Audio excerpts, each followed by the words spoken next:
Welcome to the Tech Egg. Don't get scrambled. Enjoy the video. In this video, I will explain how to reset your Toyota Corolla maintenance light. First, turn your ignition to the on position, but do not start the engine. Make sure your multi-information display shows the odometer. Then, find the trip button, usually near the instrument cluster, and press it to cycle through the display options. This sets us up for the next crucial step.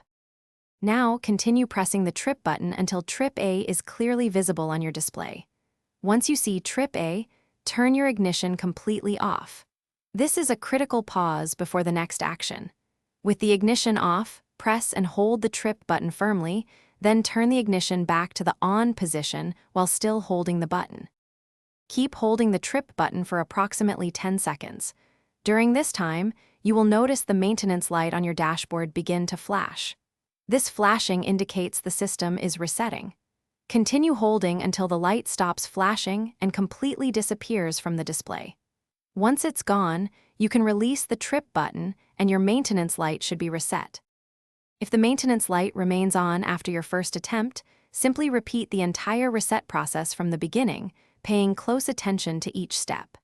Sometimes, ensuring all doors are closed and the parking brake is engaged can also help.